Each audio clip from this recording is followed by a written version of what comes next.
Boa noite, boa noite. Vamos entrando. Hoje nós vamos falar sobre os leites vegetais.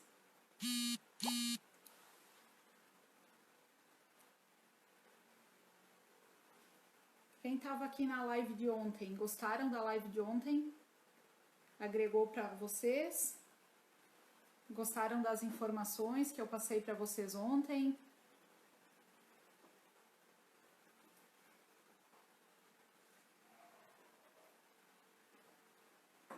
A live de ontem já ficou gravada aqui no feed e também tá lá no YouTube, tá? Então, quem quiser compartilhar com alguém que não tenha Instagram, pode compartilhar a live lá pelo YouTube,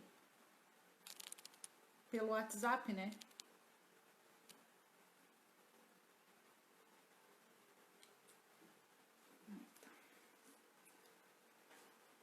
Então, hoje a gente vai falar sobre os leites vegetais.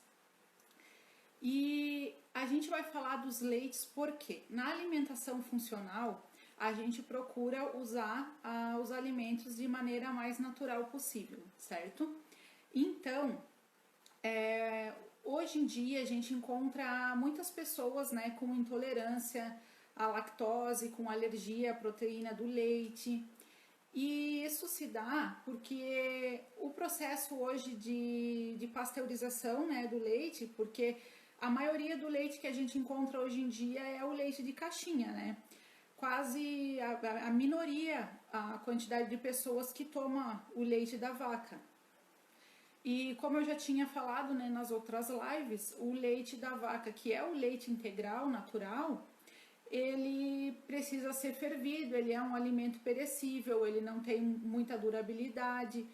Então, para a indústria, para ele poder ser vendido, né, tá na prateleira do supermercado, ele tem que passar por esse processo de pasteurização. Aí o que acontece com esse processo? Ele eleva a temperatura do leite, né, e com esse processo ele acaba retirando alguns nutrientes, né, que o leite tem. Então, o problema do leite que a gente encontra hoje na prateleira do supermercado é a qualidade, porque o leite ele perde qualidade no momento que ele é pasteurizado. Então,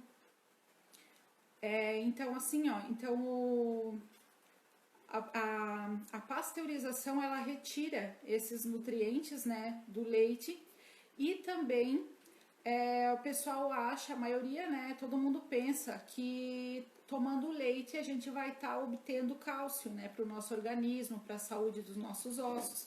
Só que acontece que, como ele perde essa qualidade, ele não tem a quantidade de cálcio necessária, né, que o nosso corpo precisa. E aí também acontece a questão das alergias. O leite ele é um alimento bastante alergênico, né? Então, e de difícil digestibilidade. E eu vou explicar por quê. Porque assim, ó, vocês já devem ter ouvido falar em intolerância à lactose. O que acontece com a intolerância à lactose? Vocês sabem a diferença de intolerância à lactose e intolerância à alergia do leite? Responde aqui para mim no comentário sim ou não. Que existe uma diferença, né? Eu também não sabia, eu achava que era tudo igual, que intolerância à lactose e alergia à proteína do leite era a mesma coisa.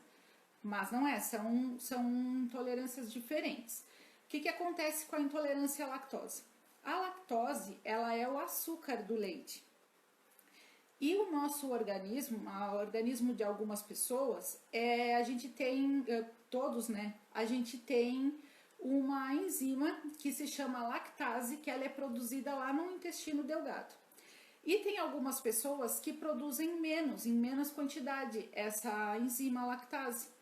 Então, quando a gente ingere leite, essa enzima lactase do nosso intestino, ela não consegue metabolizar esse açúcar do leite, que é a lactose. Tem alguns organismos que produzem menos quantidade e tem pessoas que não produzem mais. né? Então é por isso que causa a intolerância à lactose. Ela se dá uma irritabilidade, no caso, no nosso intestino, que é o que causa, né? Como a gente consome o leite e a gente não tem essa enzima para digerir esse açúcar do leite, que é a lactose, aí acaba que essa enzima fica lá, né, no nosso intestino, ela não é digerida, aí causa esses problemas de digestibilidade que eu comentei no começo. E a gente acaba sentindo flatulência, a gente fica com a barriga inchada, a gente fica com dor de cabeça por conta da intolerância à lactose. E a alergia à proteína do leite, ela é um processo diferente. A alergia à proteína do leite, ela se dá por causa da proteína que se chama caseína que tem dentro do leite. Então é diferente, a lactose é um açúcar, a caseína é a proteína. E essa alergia, ela causa um processo imunológico e inflamatório no nosso organismo. Então, quem tem a alergia à proteína do leite não pode consumir leite de maneira nenhuma, nem aqueles produtos zero lactose que tem no mercado, né? Que nada mais é, aqueles produtos é outra coisa que muita gente acha que o produto zero lactose ele não tem lactose. E vocês podem olhar agora na próxima vez que, se alguém aqui consome ainda, né, produto zero lactose, tem esse hábito de consumir, o produto zero lactose, ele é um produto, ele é um leite normal, o leite condensado, o creme de leite, ele é igual ao outro, porém ele contém a enzima lactase dentro dele. Então é como se eles tivessem, quando a gente tem, né, intolerância à lactose, que a gente vai lá no médico, faz o exame, o médico orienta que a gente tome essa enzima.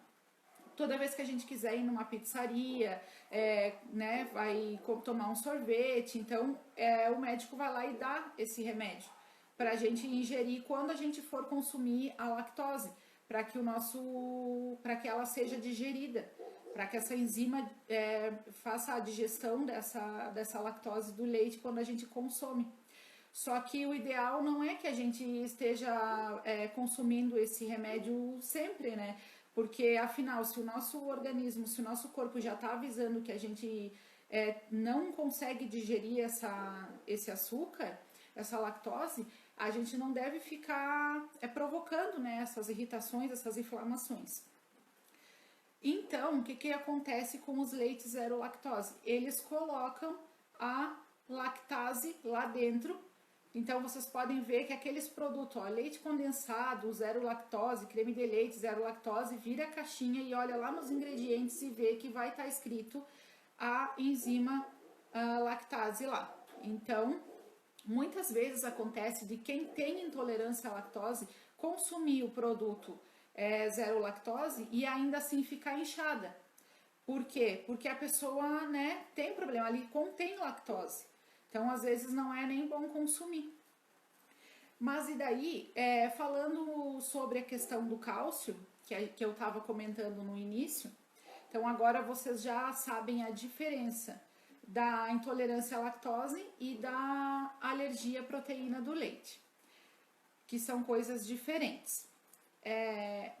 A questão do cálcio, que a gente deve consumir por conta da saúde dos nossos ossos, né, e também para prevenção de osteoporose, né, e outras doenças, o cálcio ele é melhor absorvido dentro do nosso organismo quando a gente ingere ele junto com o magnésio. Então o leite não tem isso. E esse leite que é pasteurizado, ele também não tem a quantidade de cálcio necessária por conta do processo, né, da pasteurização. E onde que a gente vai encontrar esse cálcio que realmente o nosso sistema, o nosso organismo vai absorver? A gente encontra ele nos vegetais escuros, na couve, no espinafre, na rúcula, agrião, né? Então, assim, ó, pra gente fazer uma boa ingestão de cálcio, a gente tem que consumir esses alimentos. Mas às vezes as pessoas não gostam, né? Por exemplo, eu dou a opção, eu sempre digo, eu gosto muito de tomar suco verde é excelente, né, para a saúde. Não pelo fato de ser detox e toda aquela propaganda que fazem de emagrecimento, mas sim pelo fato da nutrição que ele te traz, né? Então, porque não é só cálcio que tem, né? Vai ter diversos minerais ali dentro e que o teu organismo vai absorver super, né? Aquilo ali. Então, assim, a gente pode estar ingerindo cálcio de outras formas. Quais são elas? No suco verde, na salada, o grão de bico também tem bastante cálcio, então quem gosta de salada de grão de bico, né? No gergelim, excelente em cálcio. O gergelim a gente pode estar usando no gersal, que é um tempero que eu já ensinei aqui e tenho vídeo ensinando passo a passo também lá no meu canal do YouTube. O que é o gersal? É a gente juntar o sal com o açafrão com o gergelim. Ele é um tempero que vai te auxiliar a dar sabor na comida e além disso tu vai estar colocando ali todos os nutrientes, as propriedades do açafrão e do gergelim, incluindo o cálcio, né? Então a gente pode estar usando o gergelim e o gergelim tu pode estar usando ele na salada, tu pode estar fazendo o leite de gergelim que eu vou comentar depois. Né? Então tem o grão de bico também, tem a aveia também tem uma quantidade bem considerável de cálcio, e a aveia ela pode ser consumida diariamente, né? Então a gente encontra o cálcio não só no leite, a gente encontra o cálcio em outros alimentos, e aí basta a gente escolher aquele que mais se adequa para a nossa realidade. Por exemplo, o espinafre, aonde que eu posso estar utilizando o espinafre? Pode estar fazendo uma omelete e colocar o espinafre lá dentro. Tu não vai sentir gosto de espinafre, pode ter certeza, eu sei porque eu como. Na massa de panqueca, tu vai fazer a massa de panqueca, tu coloca umas folhinhas de espinafre lá dentro também.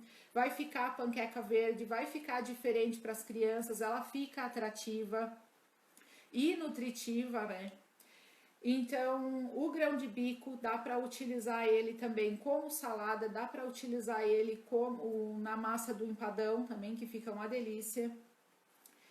E na questão, então, da ingestão de cálcio, né, o nosso organismo ele vai absorver mais junto com o magnésio. E o magnésio a gente encontra em todos esses alimentos que eu comentei. E falando em leite, as opções de leite vegetal que a gente tem hoje para fazer, a gente tem opções diversas no mercado para comprar e a gente tem como fazer eles em casa também, de forma natural, caseira e muito mais econômica. Então, o primeiro, que é o que tem mais concentração de cálcio, a maior concentração de cálcio, é o leite de gergelim. Alguém aqui já tinha ouvido falar no leite de gergelim? Comenta pra mim, sim ou não. Oi, Cacá, seja muito bem-vinda. Então, se vocês nunca ouviram falar no leite de gergelim...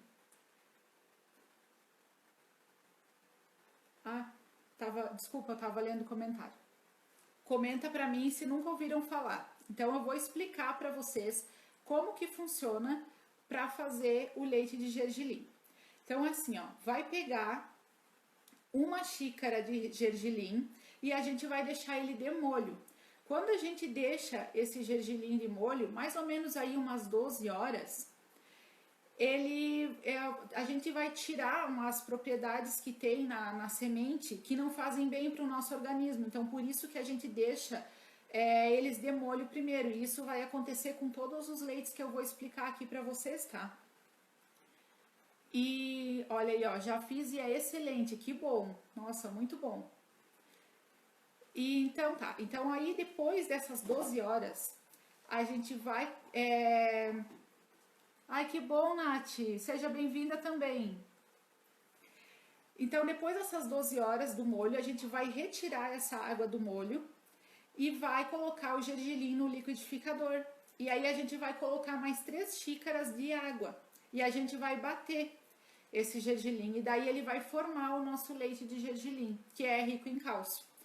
E a gente vai coar, a gente pode pegar um pano de prato e a gente vai coar esse leite, coloca numa vasilha, coloca o pano de prato em cima despeja o líquido que está no liquidificador e coa.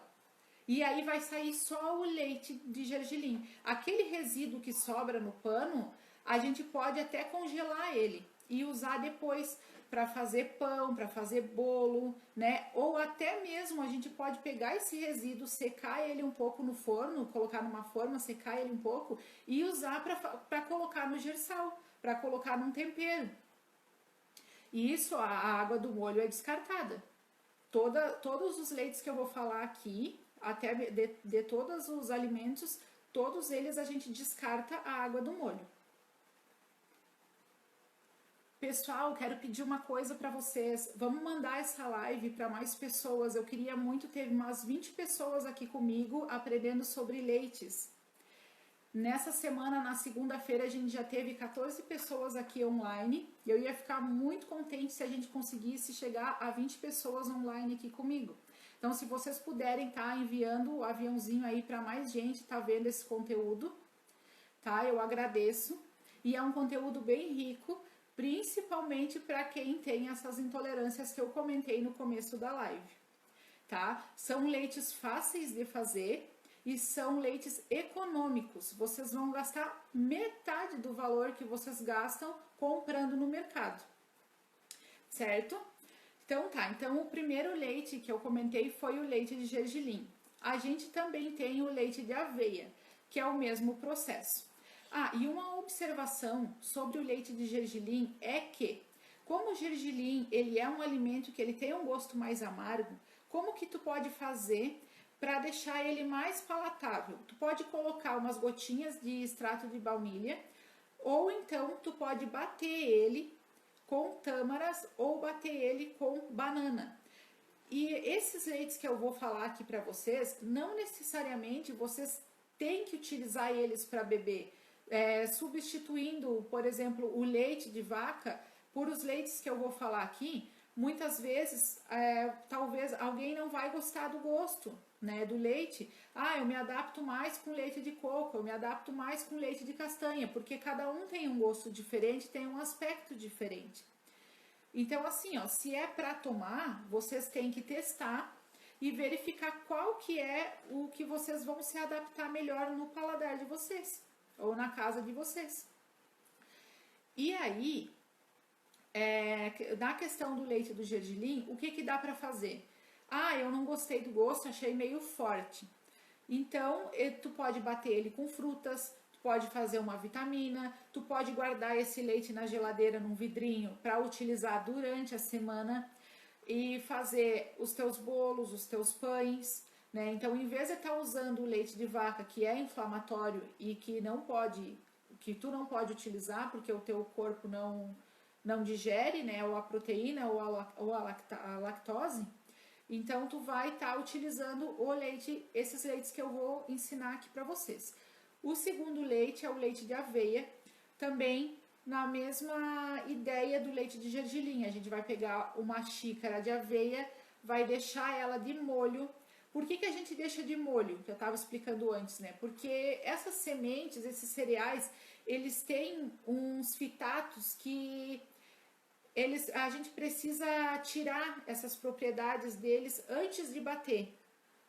Então a gente deixa de molho e descarta essa água e aí só o alimento a gente bate, tá? Então a aveia, ela vai ficar molinha quando tu colocar ela na água e deixar ela de molho também. Vai ficar molinha e aí tu vai descartar essa água, vai colocar no liquidificador e ela vai bater com mais 3 xícaras de água. Vai coar. Aí, coando, a mesma história do leite do gergelim. Tu vai ter o leite de aveia e assim, ó, o leite de aveia ele é importante, tu já coar ele logo que tu bateu, não espera, não deixa no liquidificador. Ó, o leite de aveia já fiz e é muito bom, nossa, que bom. Que bom que tem gente aqui que já fez, já tá provando e já pode dar a sua opinião, né? Muito legal. Então, assim, ó, se a gente deixar o leite de aveia no liquidificador ali um pouco e for coar ele depois, aí ele forma aquela, tipo, a aveia, ela tem a avenina, né? Ela tem aquela liga Então ele fica meio pegajoso. Então o ideal é tu bater a aveia e logo em seguida já coar ele. Porque daí ele vai ficar um leite mais líquido, mais com aspecto de leite mesmo. E daí, esse resíduo que sobra ali do leite de aveia, a gente também pode congelar num potinho para depois estar fazendo preparação. O que tu pode fazer com esse resíduo de aveia? Tu pode fazer uma aveioca, que é pegar a aveia, colocar o ovo, mexer ali, colocar na frigideira, pode ser com banana, aí tu faz aquela panqueca.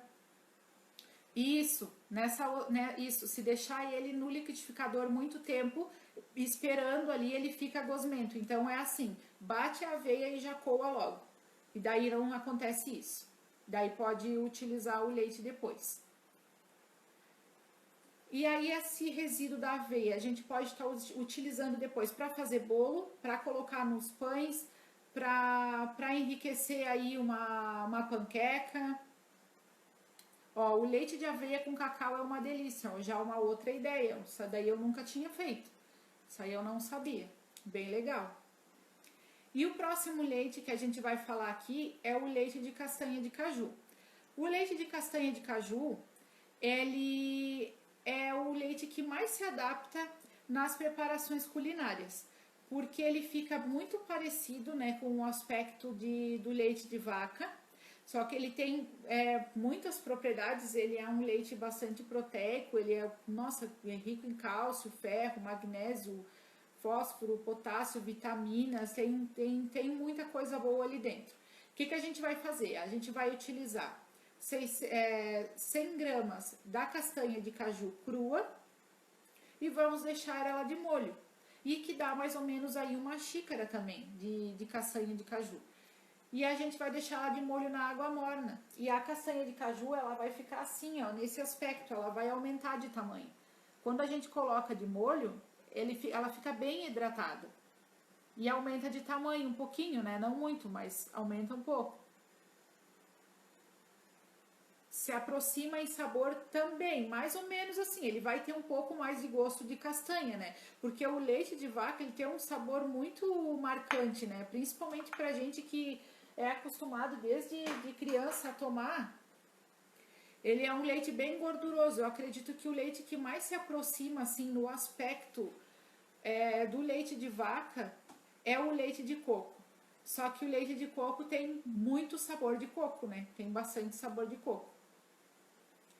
E daí, o leite de castanha, a gente vai utilizar as 100 gramas de castanha de caju, vai deixar de molho na água morna, e aí como tu vai deixar de molho na água morna ou quente, pode ser menos tempo. Então, questão de meia hora, tu já consegue fazer com que as castanhas fiquem nesse aspecto que eu mostrei aqui. E daí a gente vai colocar ele no liquidificador, a gente vai utilizar aí 600 ml de água e vai bater. E o leite de castanha, a castanha quando ela é hidratada, quando tu bate no liquidificador, ela fica tão molinha que quase não sobra resíduo. Então tudo ali é aproveitado no leite. Então tu vai ver que tu vai coar depois. Boa noite, Ana. E aí tu vai coar depois, tu vai ver que vai sobrar só uns gruminhos assim no teu coador, sabe? No leite de castanha dá até para ser coado no coador, porque no pano de prato também dá, ou no voal, né? Mas a questão é que tu não vai precisar apertar ele, espremer nada, porque ele quase não vai sair resíduo. Então, esse leite de castanha é o que mais a gente utiliza na culinária, porque ele... Oi, Isolde, bem-vinda à live. Ele ajuda muito, assim, ó, a gente nas sobremesas, a gente utilizar ele para fazer, por exemplo, eu quero fazer um pudim. Aí eu tenho uma receita de um pudim tradicional. Eu posso utilizar a quantidade de leite que tem no pudim tradicional e substituir pelo leite de castanha. E vai ficar bem bom, porque ele vai ficar num aspecto, no caso a consistência dele, a estrutura, sabe? Porque ele é um leite que tem gordura, ele é um leite que tem a estrutura para fazer uma sobremesa ficar gostosa e sem deixar gosto residual dentro da tua sobremesa. Então, com esse leite de castanha, tu pode fazer mousse, tu pode fazer creme, tu pode fazer várias coisas. Inclusive os bolos também, né? Substituir o leite nos bolos também.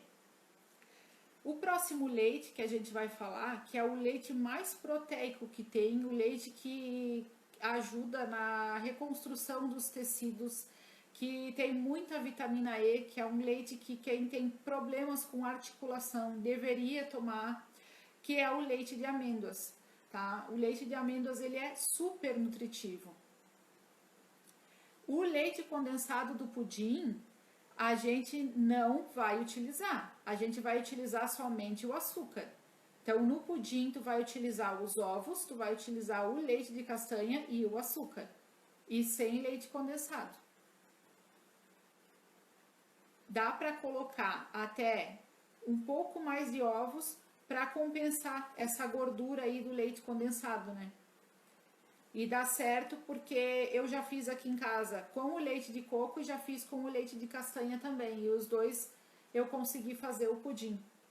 A partir do momento que eu comecei a fazer essa transição, né, alimentar, tirar leite, substituir leite, eu comecei a fazer as receitas assim, porque o que é o leite condensado, né? O leite condensado, quando a gente faz, ele é basicamente o leite de castanha com açúcar.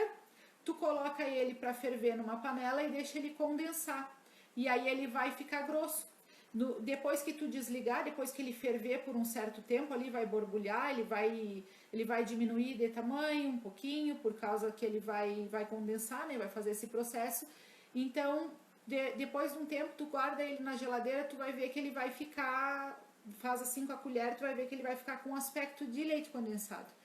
Então, se tu, por exemplo, no pudim, eu acho que meu pudim vai ficar muito mole, aumenta um pouco a quantidade de ovos, utiliza o leite de castanha de caju e utiliza o açúcar daí, demerara, né? Açúcar demerara daí, não o refinado. E aí eu tava falando sobre o leite de amêndoas. Então o leite de amêndoas, ele vai ser o processo dele de fazer igual ao leite de castanha de caju. A gente vai pegar as amêndoas, 100 gramas de amêndoas, uma xícara de amêndoas, uma xícara de chá de amêndoas. Vamos deixar elas de molho na água quente, né? Porque são castanhas, então elas demoram um pouco mais para amolecer.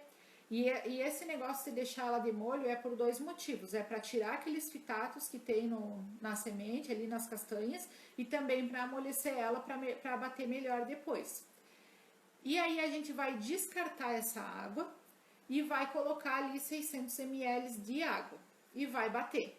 E o leite de castanha, ele deixa bastante resíduo. Então a gente vai pegar um pano de prato, vai colocar ali em cima num pote, num local ali ou numa panela, pode ser, e tu vai virar esse leite que tá no liquidificador. E aí tu vai coar ele. Vai apertar com o pano até sair todo o leite ali. E no pano vai sobrar o resíduo da amêndoas. O que é o resíduo da amêndoas? Nada mais é do que a farinha de amêndoas. Então, por que eu digo que eles, além de serem super nutritivos, eles são muito econômicos? Porque se tu for comprar hoje farinha de amêndoas, umas 100 gramas de farinha de amêndoas, tá bem caro, né? Aqui pelo menos tá em torno aí de quase 10 reais. Tem locais que é muito mais do que isso.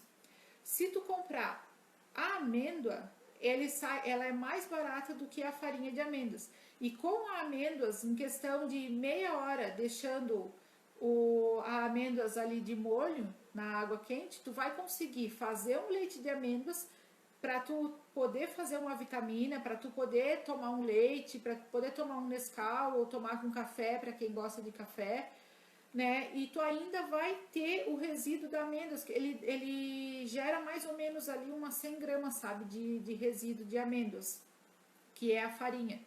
Como que a gente pode usar ela depois? A gente pode pegar esse resíduo, colocar num potinho. Eu não vou usar agora. Eu pego esse resíduo, coloco num potinho, coloco no liquidificador, não, no freezer, e deixo lá congelado. Depois eu quero usar, eu tiro, descongelo e uso nas minhas produções. Posso usar no bolo, posso usar no pão, posso usar na panqueca. Quero fazer bolinho de caneca no micro-ondas, dá para usar. A farinha de amêndoas, ela é low carb, então para quem tem diabetes e para quem está fazendo dieta com restrição de carboidratos, esse leite é excelente, porque ela é uma castanha com baixo teor de carboidratos e um alto teor de proteínas.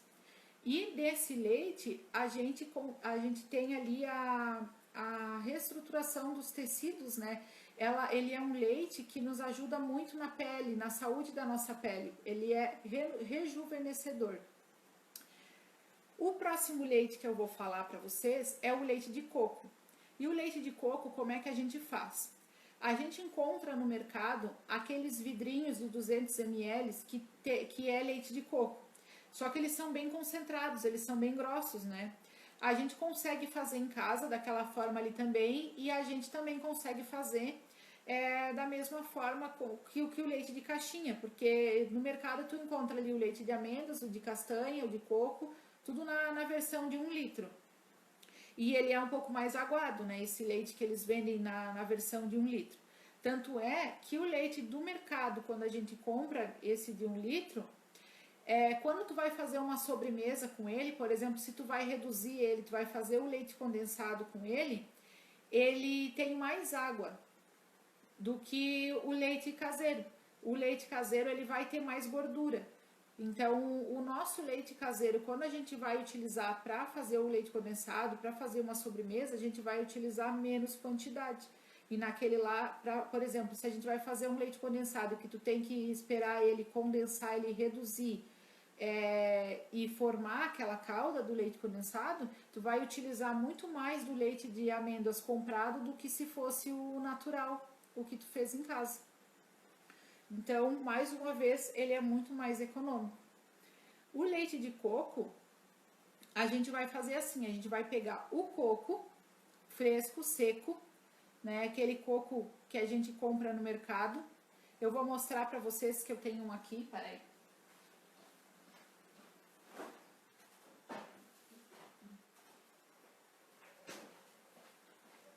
Esse coco aqui. E aí a gente vai abrir ele num desses buraquinhos aqui. Ele tem um desses buraquinhos aqui que ele abre. A gente vai abrir com uma faca, vai tirar a água de coco que tem dentro. E aí depois a gente vai levar no fogo ou no forno.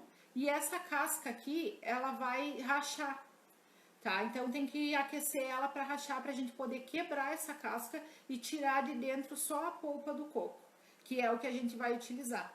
Aí quando a gente tira, no caso essa casca, ela começa a rachar no fogo, tu espera depois esfriar, né? Desliga pode colocar esse coco assim na boca do fogão mesmo, no fogo mesmo, tá? Ou então coloca numa forma e coloca dentro do forno, só que ele vai demorar bem mais tempo, liga o forno bem alto. Aí, tá, vai rachar a casca, aí a gente pega um martelo ou aquele batedor de bife e bate bem forte para quebrar. E aí tu vai quebrar essa casca, tu vai conseguir tirar essa casca daqui e vai sobrar só a polpa do coco.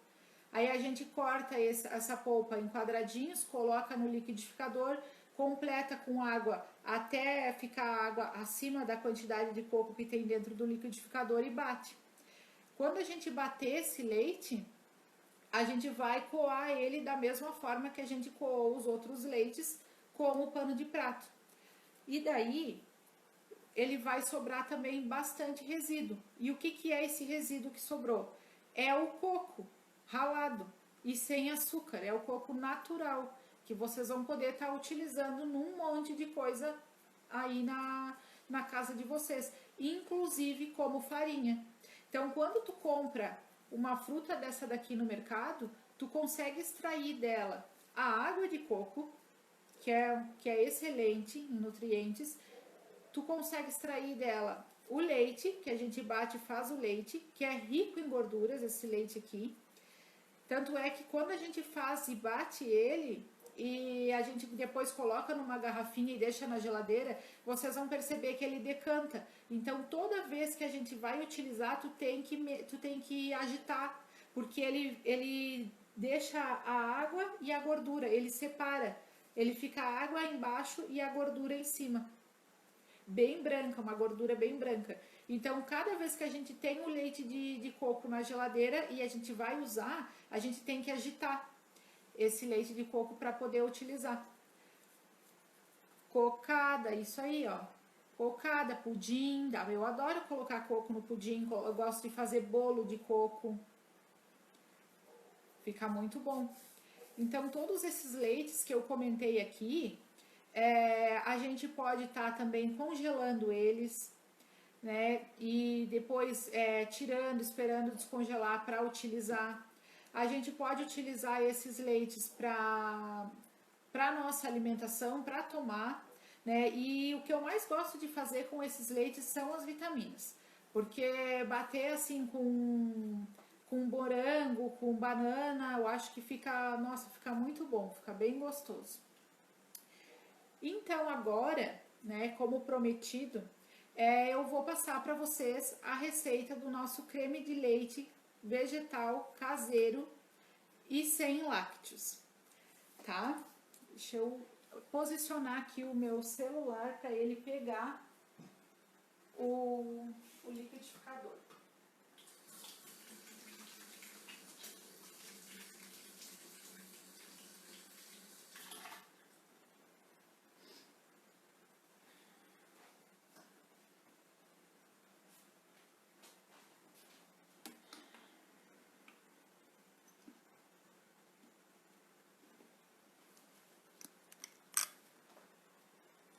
Lembrando, né, pessoal, que eu vou deixar a live gravada aqui no Instagram, então quem quiser mandar para mais alguém olhar depois, para saber conhecer essas propriedades dos leites, conhecer ali a diferença que eu expliquei no começo da live, da intolerância à lactose e da alergia da proteína do leite, né? E amanhã essa live ela também vai editada lá pro meu canal do YouTube. Então, quem não tem Instagram e quer mandar para alguém que precisa olhar esse conteúdo, assistir e saber mais, aprender, levar mais saúde para dentro da sua casa, lá no meu canal do YouTube, que tem o link aqui na minha bio, aquele linkzinho azul que tem ali na minha bio, clica ali, daí diz canal do YouTube, clica lá, vai cair no meu canal, vocês vão em vídeos, e lá em vídeos vai estar todas as lives dessa semana colocadas lá, tá bom? Então agora, pra gente fazer o nosso creme de leite, a gente vai utilizar as castanhas. Então eu já deixei as castanhas hidratadas. Aí a gente vai pegar 100 gramas de castanhas de caju e vamos colocar água quente. E a gente vai deixar ali mais ou menos ali meia hora, 40 minutos. Se passar um pouco também não tem problema nenhum. E a castanha ela vai hidratar. E daí ela vai ficar assim, ó. Ela vai ficar bem gordinha, bem hidratada. E a gente vai colocar essas castanhas aqui no liquidificador e vai colocar 100 ml de água. E aí a gente vai bater.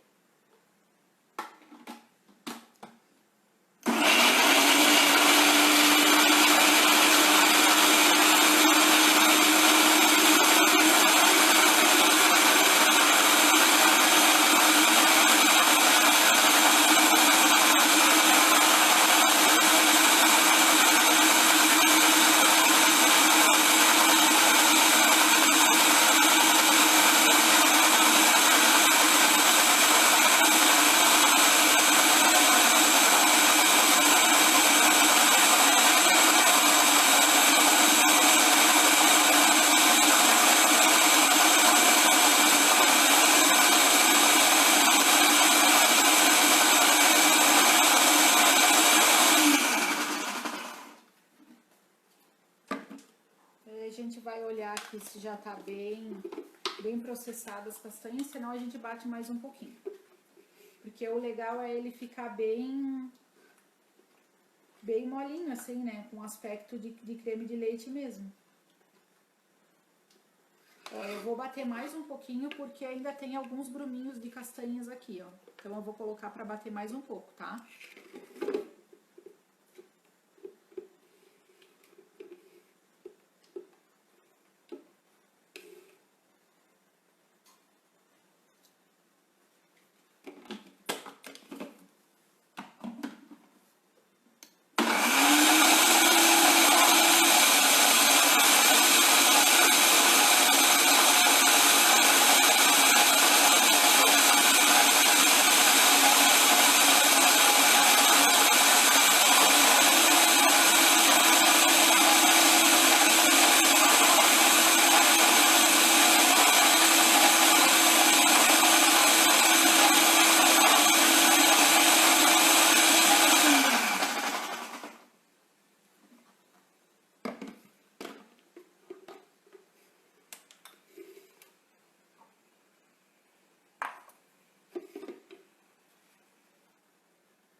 E esse creme de leite aqui, a gente pode estar usando para fazer estrogonofe, a gente pode estar usando para fazer molho branco, a gente pode usar na sobremesa também, quando a gente quer fazer.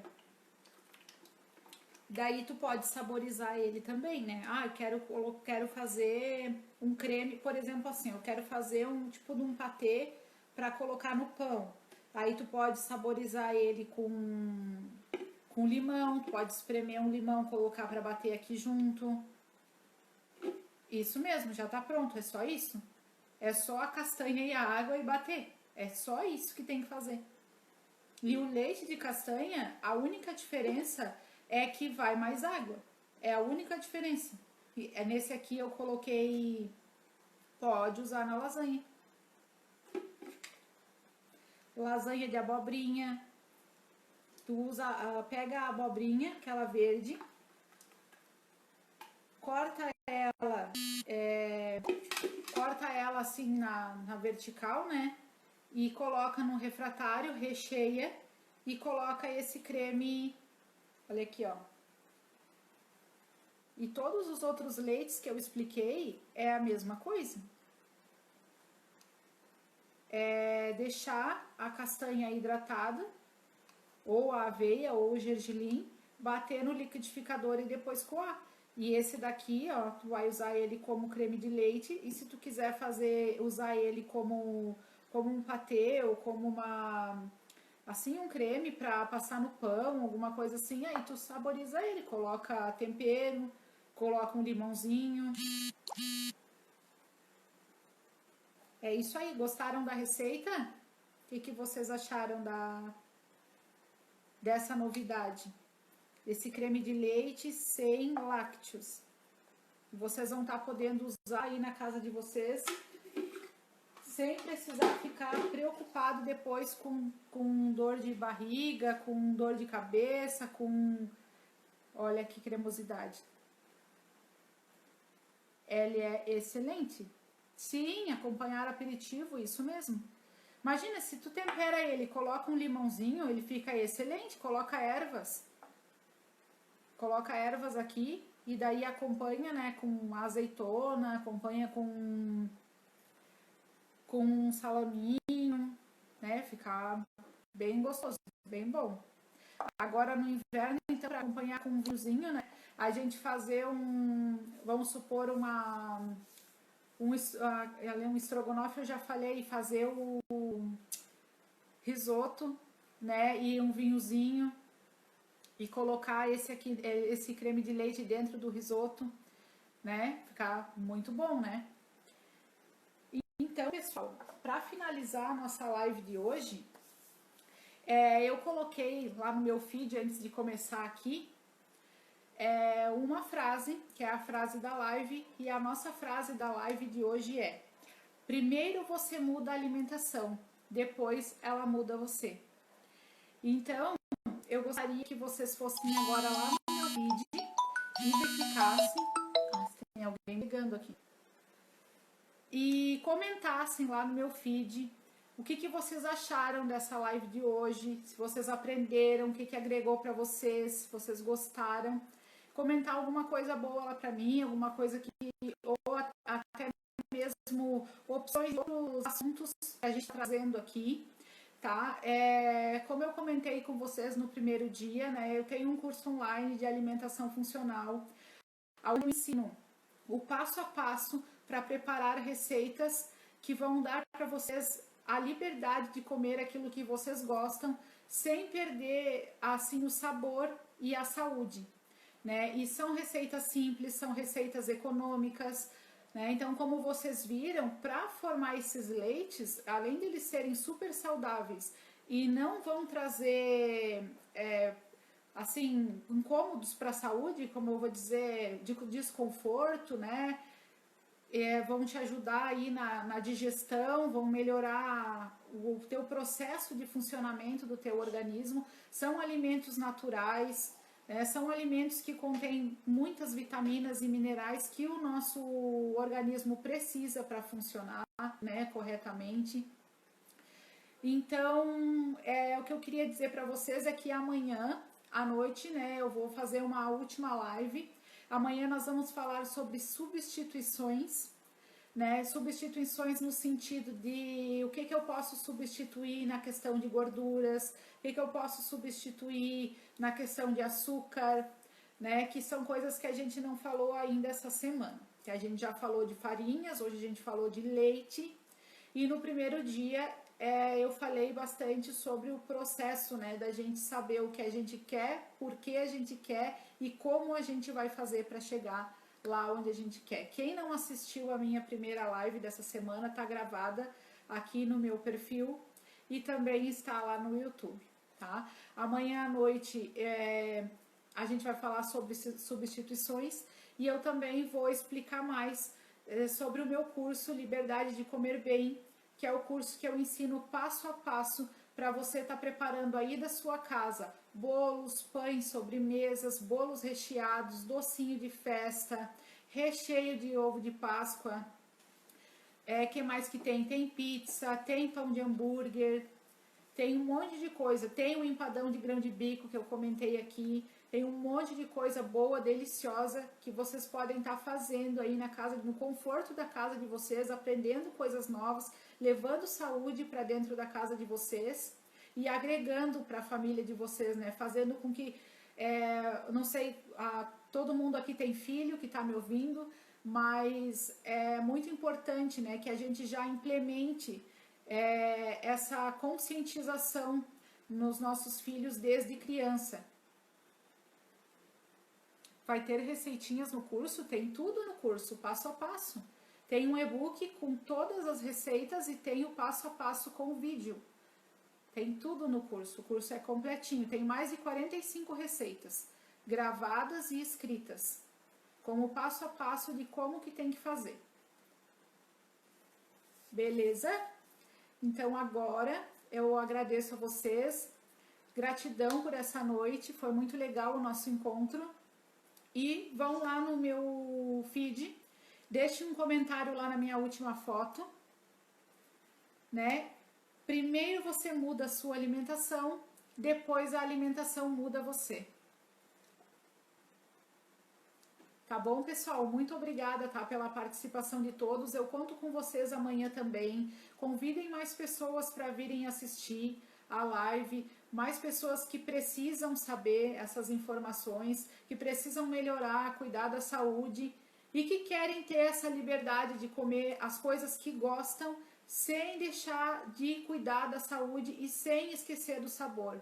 Porque muita gente acha que alimentação funcional é ruim, que alimentação funcional são coisas que não, por exemplo, é seco, é ruim, é sem sabor e não tem nada disso. Vocês bem viram que a alimentação funcional pode ser econômico, que a alimentação funcional, além de ser saudável, tá? Ela é muito nutritiva e ela também é econômica, tá bom?